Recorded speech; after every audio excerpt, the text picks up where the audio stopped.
بسم اللہ الرحمن الرحیم۔ ہجرت کا دوسرا سال ہے۔ بیت المقدس فلسطین کا ایک متبرک مقام ہے جہاں سارے انبیاء کرام کی طرح آپ بھی اسی کی طرف منہ کر کے نماز پڑھتے تھے۔ ایک دن مدینہ منورہ کی سرزمین پر نور اپنی خاموش چادر بچھائے ہوئے تھا۔ صحابہ کرام نماز میں کھڑے تھے۔ نبی صلی اللہ علیہ وسلم امامت فرما رہے تھے۔ یہ سارے لوگ عبادت کے سمندر میں ڈوبے ہوئے تھے، اور پھر وہ لمحہ آیا جس نے تاریخ کے ورق پر ایک روشن نشان بنا دیا۔ قبلہ تبدیل کرنے کا حکم۔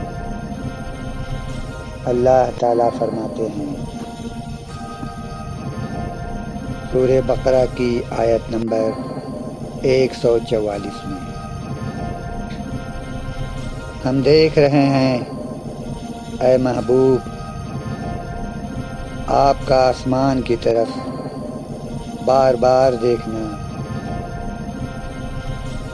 آج ہم آپ کو اسی قبلہ کی طرف پھیر دیتے ہیں جسے آپ پسند کرتے ہیں۔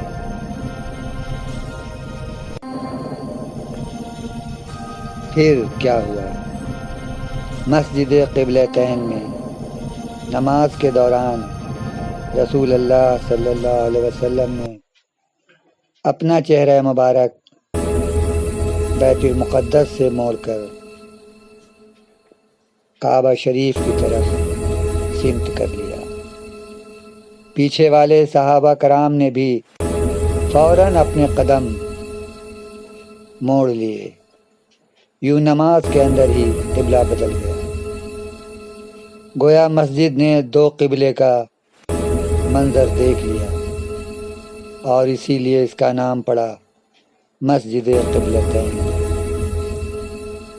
یہ لمحہ صرف ایک تبدیلی نہیں تھا، یہ امت محمد صلی اللہ علیہ وسلم کے لیے امانت، فرمانبرداری اور اتحاد کا اعلان تھا۔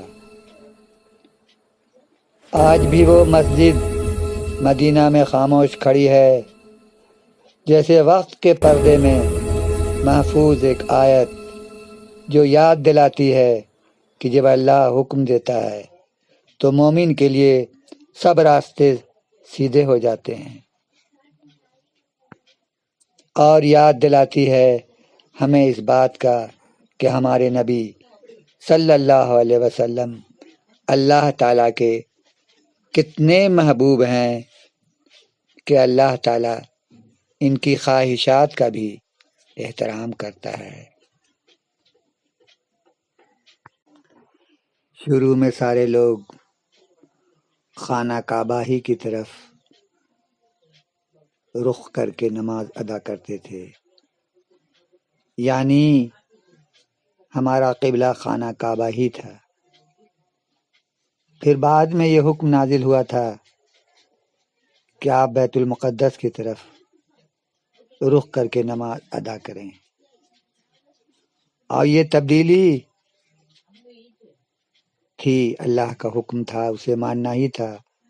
لیکن نبی اکرم صلی اللہ علیہ وسلم کی دلی خواہش تھی کہ میرا قبلہ خانہ کعبہ ہی ہو، اور اللہ جل شانہ نے ان کی دلی خواہش کو پورا کیا۔